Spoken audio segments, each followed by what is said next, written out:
Sean was more of a brother to us as children than a friend. He must have been at my place more often than at his own. The fact that Sean's home life wasn't exactly in danger of being turned into a Hallmark film was something my parents were aware of. As a result, they allowed him to stay the night whenever he needed to, visit for dinner whenever he desired, and even spend the weekend. However, it wasn't until it was too late for my parents to assist Sean that they realized how awful his home was.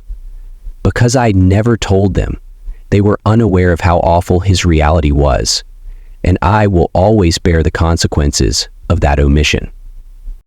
When Sean and I were 10 years old, Sean's family moved in next door. We were so close that you could hit one of us and the other would feel it by 11 o'clock. Every time Sean would show up at school with new bruises on his arms, legs, or ribs, it seemed to me that I could sense it. As you can see, Sean's father was incredibly shrewd. He was skilled at hiding, blending, and deflecting. Sean made me swear not to tell anyone else about how horrible it was, but I was the only one who did. I believe he was afraid that if anyone found out, someone would come take him away, leaving his mother alone and in danger. I now realize that I ought to have spoken up and informed someone. However, I loved him like a brother at the age of 11, and making a vow felt so serious and weighty at that time. At my house, Sean celebrated his 12th birthday.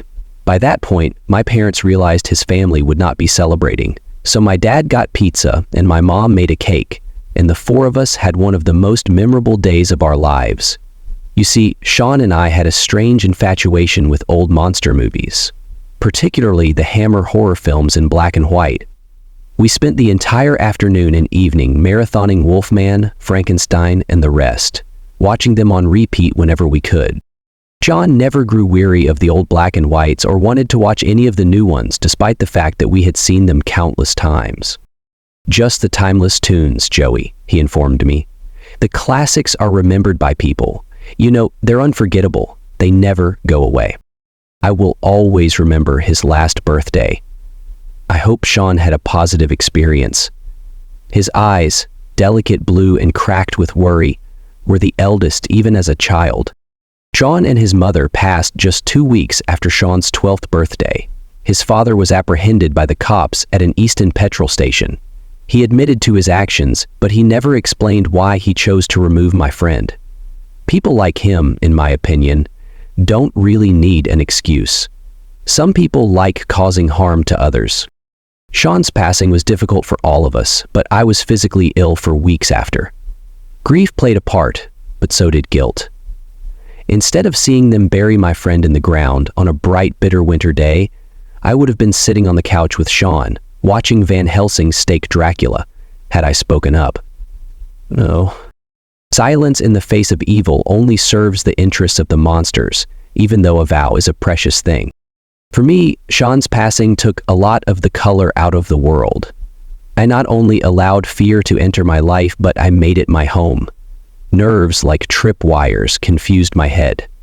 I lost faith and started growing my worries like a soggy garden inside of me. I had a hard time seeing any brightness or goodness in the world for a long time. Sean blocked some of the light from my senses, and brightness for me complemented the worst of it. Then I got to know Andy. Andy, ginger, freckled, and constantly smiling. The adage, falling in love can change your life and alter your way of seeing the world, often overused, but every cliché has a foundation of truth. And Andy offered me a gift. She gave me hope again and made me consider whether, as Hemingway once said, people are decent at heart and that the world may be a wonderful place, or at least worth fighting for. The finest thing that ever happened to me was Andy. After the birth of our daughter Emily, I started to wake up almost every morning grinning foolishly, wondering how one man could be so fortunate. However, Sean's shadow was always present in the background of my thoughts. The unwavering conviction that monsters exist and that innocence is a beacon rather than a shield weighs heavily. Nevertheless, we were content for a long period. It made sense that the world was calm. I started to unwind. When I heard my wife cry one chilly, overcast December afternoon, I realized at once that the universe had come to reclaim all of the joy I had borrowed. Well, Andy had never shouted like that before, not even when she discovered a snake in the garage or injured her leg. I was as certain as a father that Emily had experienced some sort of misfortune. In a matter of seconds, I ran from my office to the kitchen. At the window was Andy. When I slammed into the room, she turned. With a voice like a drowner's final breath, she told me, "He took her. She was just grabbed by a man. She was in the yard, right there." A dark red vehicle was already at the corner of our street when I peered out the window. As it turned, it shrieked. I was seeing them take our daughter away after she was stolen from her own yard, 30 feet from her home. She had been working on a snowman project. Dread sank like a boulder into my stomach well, and cold crept throughout me. The evil I knew existed in the world swept by me once more, took my life and drove off in a dilapidated Ford. Random, ugly malice. No, I reasoned. Anything except Emily. I said to Andy, "Call the police." I was on the go already. As I made my way to the door, the Ford's brake lights were still going out. For a brief, terrified moment, I was unable to locate my keys in the bowl on the table. Then I was outside, driving, and my hand closed on them. I thought, this isn't happening. Tragic accidents, sporadic shootings, and children abducted from parking lots while their parents were packing groceries were all news stories you heard. You know with absolute confidence that it occurs, but you also firmly deny that it could happen to you. But there I was, hurrying down my peaceful neighborhood, looking frantically for the red glow of brake lights ahead. As they drove away from my house, I saw the Ford make the first right. I skidded on the slippery road as I slammed my car into the curve. Earlier in the week, there was snow, and the steel wool clouds hinted at more snow to come. I hoped that the weather would clear up a bit more. The bend caused a new surge of terror to build in my gut. The red Ford was nowhere to be seen. All that was left was the deserted street that split into 3 branches. Softly, the snow started to fall. I let out a sound that was halfway between a whimper and a snarl. I repeatedly struck my fist against my steering wheel, yet I continued to drive. I couldn't stop, even if I didn't know where to go. The Ford would be gone if I stopped or froze, but at least I had a chance of choosing the correct turn. Emily would be gone. My imagination swirled with unwanted glimpses of what would happen to my kid if I didn't catch them. She was 6 years old. What if I only had 6 years with her, and she only had 6? Despite my nasty, rasping tears, I continued to drive. Part of my mind, I prayed, please, please, God, if you're listening, don't let her leave. Please assist. I have no idea where to go. Please. I was approaching the first left bend. I paused. Now, it was perhaps a figment of my imagination, a thought so faint it was hardly an inclination. However, I had no other direction or thoughts, so I clung to that glistening concept like a guy tripping and clinging at a thread. I was on the second turn here. I accepted it without question. Even though the snow was falling more heavily, I started to accelerate. I was dedicated to the path, so I took the turn. I had no choice but to drive quickly and have faith that I was on the correct track. For turns, I didn't slow down. Before a critical turn came, I would get a nudge from my strange internal GPS. How long I drove is unknown to me. I almost slipped a couple times when I took turns too fast. Fortunately, the rain was keeping the majority of sensible drivers off the road, and my brakes and tires were in better shape. In this place, on more prod, here, here, here. It was possible that I was going insane, that I was following my own delusions, and that Emily's abduction had triggered a breakdown. At least my hallucinations had some conviction with each small push, and I had better things to do than chase phantoms. I made a quick left turn and almost went out into a ditch banking. I looked forward and cheered as soon as I managed to regain control from the road. The red Ford was humming along no more than 200 yards ahead of me. He must have believed he had lost me or failed to see he was being followed. Out of respect for the ice, I assumed he was driving nearly exactly the speed limit, possibly even a mile or two below. and to stay out of the spotlight. A clean getaway only to be stopped for speeding would have completely destroyed his day. Therefore, he continued driving as if he had no worries at all. I depressed the accelerator completely. In a very short time, he would have a lot to worry about. I believe he realized something was wrong when I was almost on the Ford's bumper. The vehicle accelerated. It was easy for me to follow, just a vehicle length behind. The Ford was outdated and in poor condition. Now, I didn't think he could lose me. On the other hand, I was limited to following. I had left the house in such a hurry that I had forgotten my phone altogether. I was close enough to be able to memorize the Ford's license plate, if nothing else, even though it was getting harder to see ahead through the snow. He was beginning to go over the center line as we drove quickly. I was aware that eventually we would attract notice, ideally from the police, and the frantic pursuit would come to an end. I only needed to be with him in order to be close to Emily. Our automobiles collided before I could even realize he had slapped his brakes. I attempted to swerve around the Ford at the last second, but I was unable to do so and severely clipped the left side of his bumper. I crossed lanes and went off the left embankment, while he went to the right as we both spun out in different directions and exited the road. I don't know what was going through his mind when he applied the brakes. I'm not sure if he saw something in the road, was attempting to scare me, or was just trying to get me to back off. I prayed that Emily was wearing a seatbelt as my final conscious thought. My vision turned dark after my automobile struck a tree. Rise. Much more, the nudge is stronger now. The darkness was broken by a bright light that was as tiny as a pinprick, yet was growing. I woke up with hazy eyesight and a copper aftertaste in my tongue. I had hit a big evergreen with my automobile. I must have struck the window with my head. I was being forced back into my seat by the airbag. I rushed out of the car because I felt claustrophobic. Calm down. Now it was a voice, not just a nudge. I paid attention. I took a breath. After taking off my seatbelt, I staggered out the door. The collision struck me nearly as hard as the cold. A chilly wind whipped the snow and shook the branches of the trees surrounding the road. The clouds were as dark and bloated as new bruises, although it was early afternoon at best. The visibility was terrible. Furthermore, I had forgotten to pack a jacket, so the cold bit through my shirt and made me tremble. I continued to move. Despite not having a phone or a coat, I listened and continued to move. The Ford was only 100 feet ahead of where I had halted, across the street. It was wedged into a tree, too.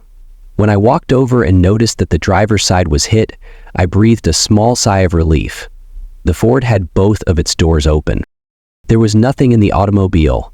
I searched for traces, but the ground was hidden by the wind and the snow that was still falling. Panic started to rise once more. I kept it down by swallowing. Arms encircling my chest, I shivered and looked around for any indication of their whereabouts. I briefly saw a glimpse of a light flashing to my right ahead in the jungle. It seemed grainy, as if it were passing through a filter, but it was brilliant white against the wood's shadows. Since I had no other choice, I started walking haltingly through the snow in search of the light. A fresh light would flicker close by every time I got close to the spot where I'd seen a flash. I continued to follow, feeling the cold thinning out as I walked. I had a renewed sense of resolve and vitality. I felt stronger the deeper I went into the forest.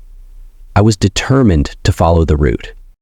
I noticed blood on the snow not far from the second or third light.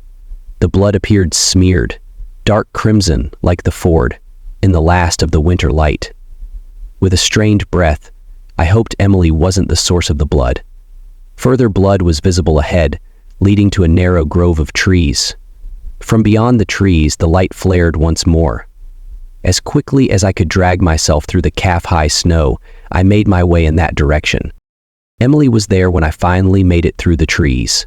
She was being pulled by the arm by a tall man I had never seen before. His tanned clothing was completely covered in red stains, and he was limping. Emily appeared shocked but unharmed. I was relieved for the first time since she had been abducted.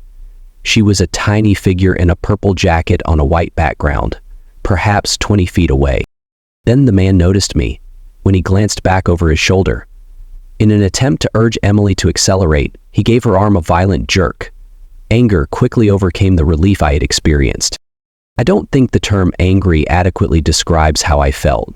This stranger was harming my child and attempting to take her away after stealing her and maybe killing her in an automobile accident. The word anger is completely inappropriate. Anger also doesn't work. I think of myself as a fairly typical guy. Since 7th grade, I haven't even been in a fight. However, I felt something uncoil deep in my chest when Emily turned around, tried to rush to me, and yelled, "Daddy!" I started screaming and running. I was also quick. The guy turned around once more before tripping and falling in the snow. Emily sneaked out. I caught the man before he could scramble back up.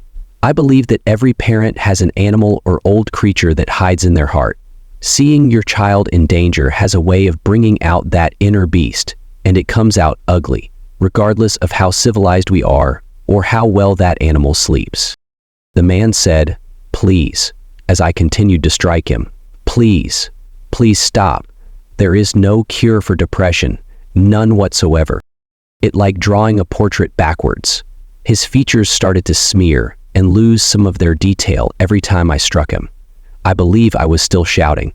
A tiny, sensible portion of my brain made a list, noting that I was shivering from anger and the cold, that both of my hands hurt, and that my shoulder hurt from the impact.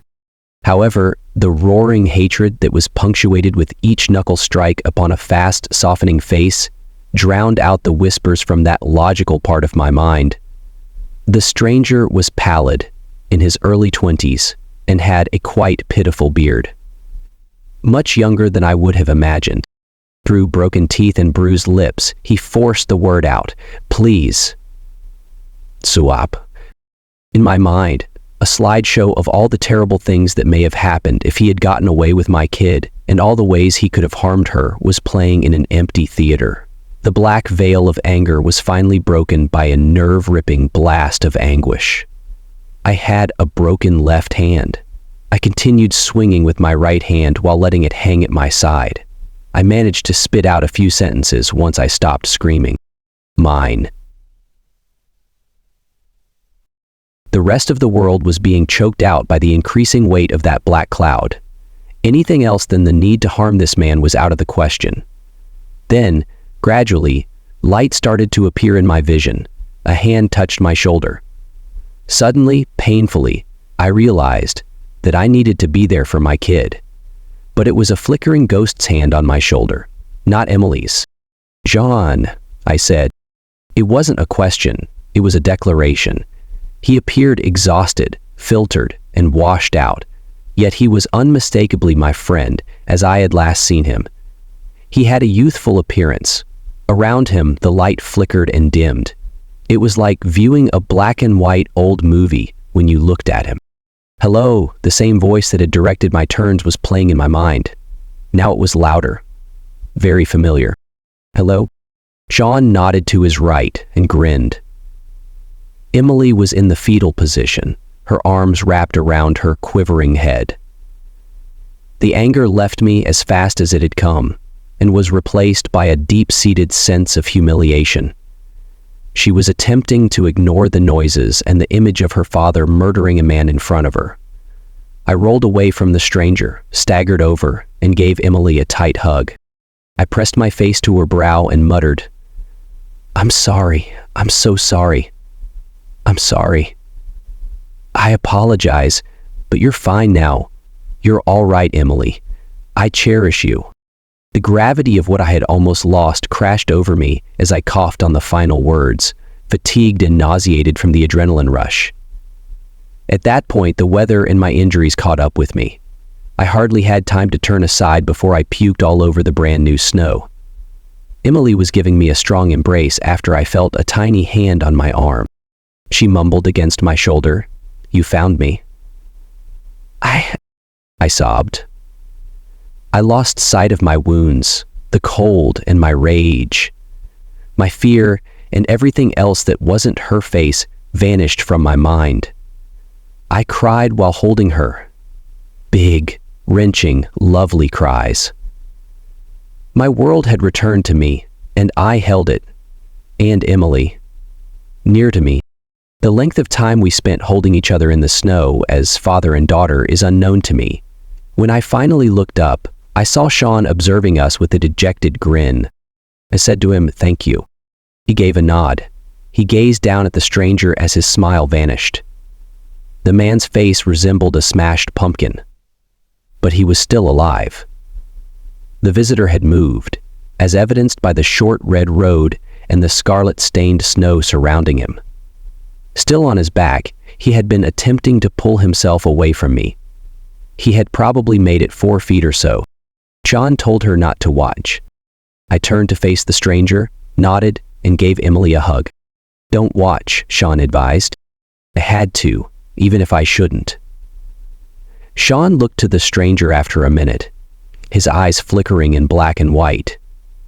Sean's rage was as calm and unwavering as a dead star, whereas mine had been raging. The stranger began to weakly lift one hand as he stood over them. Sean covered the man's mouth with his palm while I watched. Sean appeared to be melting as he poured himself over the stranger like liquid lead as he gurgled and tried to scream. Sean disintegrated, his hazy light leaking into the unfamiliar person. The man was making choking noises and thrashing. It must have been painful, whatever Sean was doing. My eyes had to be jammed shut because the light got too bright.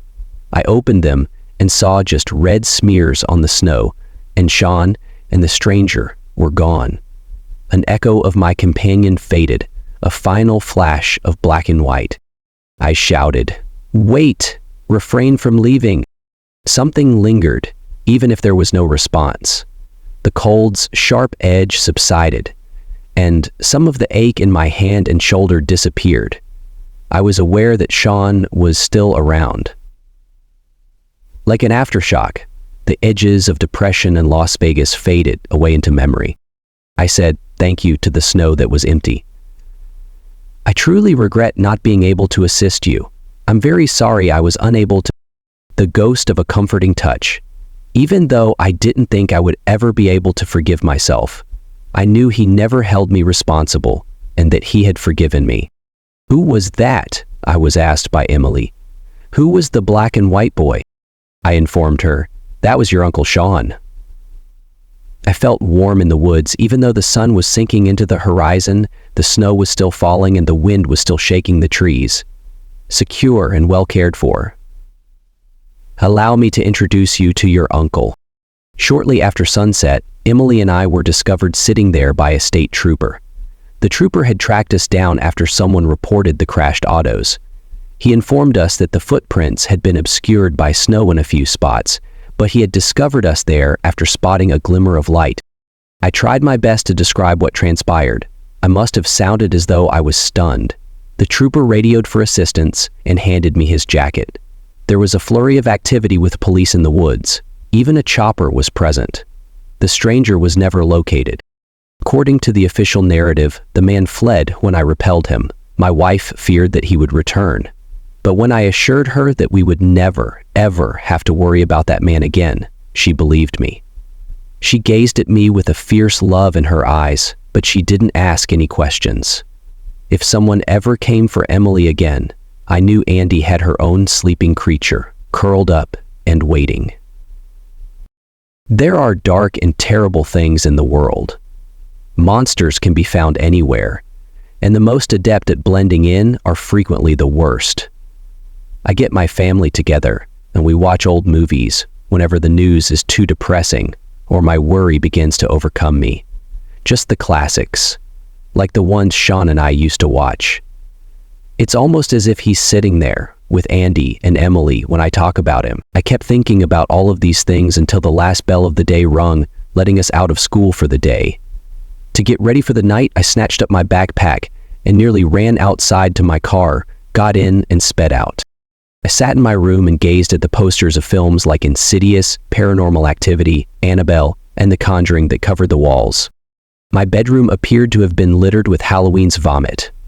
On the opposite side of my room, a bookshelf filled with only horror books, was decked out in Halloween decorations all year long, including my bed linens. I spent hours lying in bed, watching my phone count down to 11 p.m., listening to horror videos on YouTube, and sketching in my notebook. At last, I slipped out of bed, slipped on my shoes, picked up my keys, and crept out my window. Fortunately, I didn't have to worry about a significant plunge because I lived on the first level. I noticed Bryce's car sitting outside with two other figures inside, the lights out. I sprinted to the car and got inside it. "You took a long enough time to come here," I joked to Bryce. "Yes, we discussed simply leaving you behind, but we ultimately made the decision to stop over and pick you up. I suppose Daniel believes you could contribute something to the group." He chuckled. I laughed too and gave him a shoulder smack. We couldn't stop chatting about what we would see or experience as we drove away. After about 20 minutes, we eventually arrived at the well-known dirt road that led to the Breyer house on the outskirts of town. You could feel the excitement in the air. As the Breyer house appeared in the distance, I turned to face the other passengers in the car, all of them gazing out the windshield. The gentle brightness of the full moon overhead lighted up the old mansion in all its splendor. As my heart began to race due to adrenaline and even a little anxiety starting to set in, I couldn't help but smile. In case we needed to leave quickly, Bryce parked his car facing the road we came down when he drew up to the house. We all got out of the car once Bryce turned it off. We began to approach the house when Daniel took a video camera out of his rucksack. The red record light turned on as he started to turn it on, saying, "All right, guys, the time has finally come. The world's top paranormal research team is coming to unequivocally demonstrate the veracity of the Ghost and Breyer House legends. First up is Bryce, our daring driver and investigator." Bryce smiled and gave the camera a double thumbs up when he pointed it at him. Kate, our other investigator, comes next. He turned the camera to her and made a ghostly ooh sound. She blew a kiss at the camera, flipped her long blonde hair, and grinned. "All right, let's meet Kayla, our incredible lead investigator." I was the target of the camera. I waved shyly and grinned at the camera. Late, but by no means least. He began to turn the camera in his own direction. "I'm Daniel, the most attractive and bold person in this group, and I'm undoubtedly the best investigator." Bryce laughed and pushed him in the shoulder, saying, "Daniel, keep dreaming. There." Daniel turned the camera to the house and continued to record, ignoring his words. Without activating night vision, the Breyer house appeared on the camera due to the moon's slight illumination.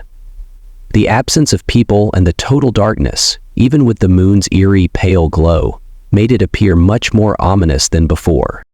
He made another eerie zzz sound as he panned the camera across the home and stated, "Yes, and here is the famous haunted Breyer house."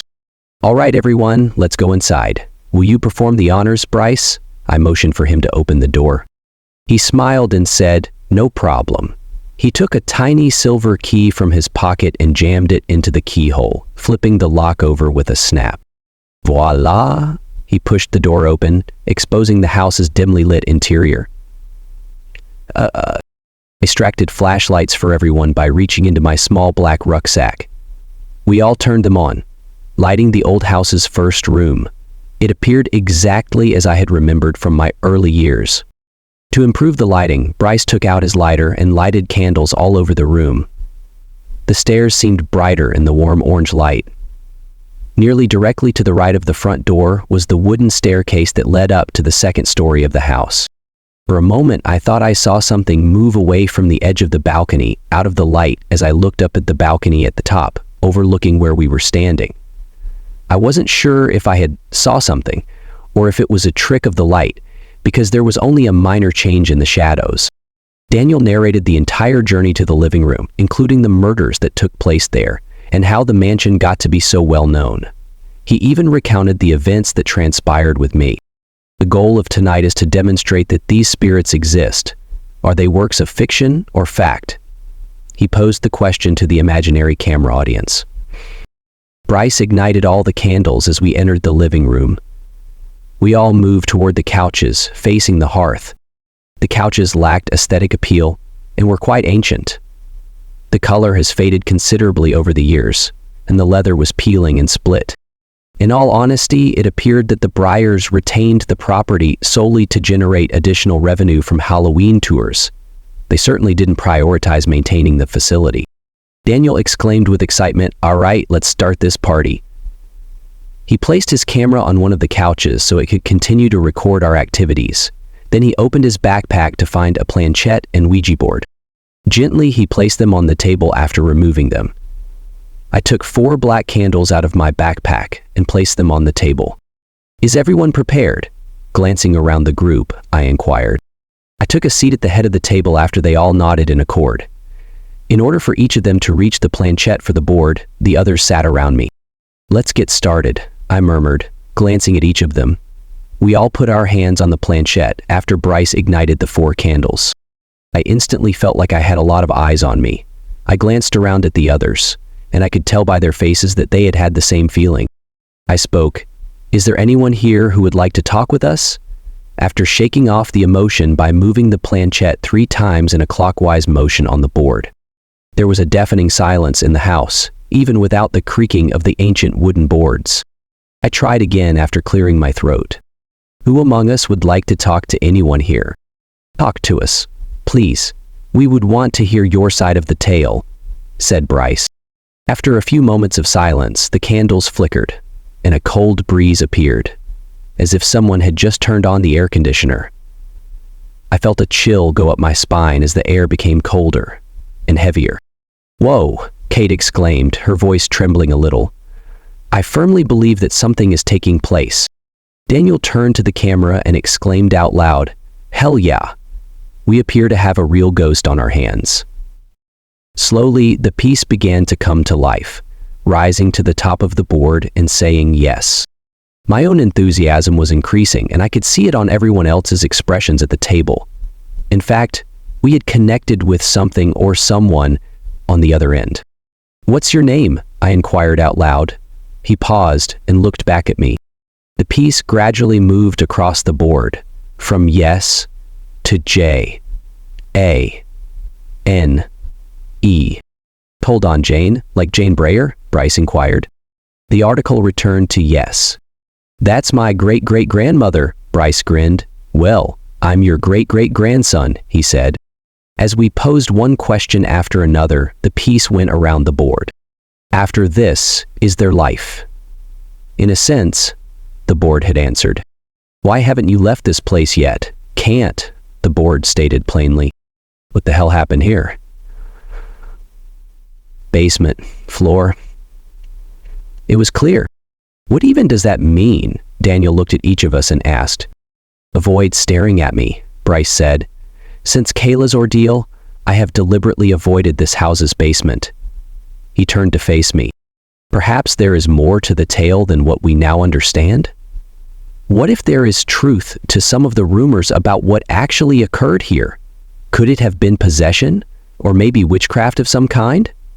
I answered, "It is feasible, but we would need to go down there and look it over, and I'm not going alone," Kate said. I'm sorry." The board was silent while we debated our options, and then all of a sudden, without any of us directly questioning it, it began to move once more. H, O, O, K, A, Y, L, A, W, E, A, R, E, M, E, M, B, E, R. "Kayla, we don't forget you." I kept hearing the words. I went into panic mode and my heart began to beat 1,000 times per minute. I began to breathe more quickly, felt blood dripping over my lip from my nose, and then everything turned completely dark. My next memory is of waking up on the couch while everyone was looking at me. Kate was the first to speak as my eyes started to focus. "Are you all right?" The dread in her voice was a demand. "To be honest, I don't know. My head feels like it was struck by a brick and it is pounding." "Huh," I said, wiping my forehead, wavering a little and slowly sitting up. Daniel put a soft hand on my shoulder to stabilize me and said, "Slow down there." I took a few leisurely drinks from the bottle of water he gave me before returning it. The words on the board, "We remember you, Kayla," came back into focus. This was stated on the board prior to my fainting. I spoke slowly as I thought about each word.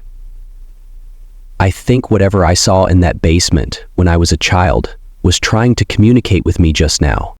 As everyone in the group considered what I had just stated, I could see their worried expressions. Does that imply that there may be more than simply the ghosts of Byre House present? We've all heard the old tales about the imaginary Byre House demon, but other from Kayla, no one has ever supposedly encountered it, Daniel remarked, turning to the others for clarification on things he was still unable to find. Really? Bryce began hesitantly, saying, my grandparents have told me a few stories, tales from their childhood days spent playing in this house. The actual explanation for our decision to go into town and leave this place behind, Bryce. Ryder paused for a moment to think it over. He hesitated. My grandpa and his sister used to reside in this house when he was younger. This living room is where they would play. The house continued to have strange happenings, but nothing that would ever be truly alarming. Occasionally, small things like doors that had been closed were opened, or items were moved to a different location than where they had been left. My grandfather and his sister were playing one day in the basement, which at the time housed a playroom filled with all of their toys. As he spoke, he shuffled uncomfortably and paused again before continuing. Before the basement was completely dark, they claimed to have seen a man muttering something down there.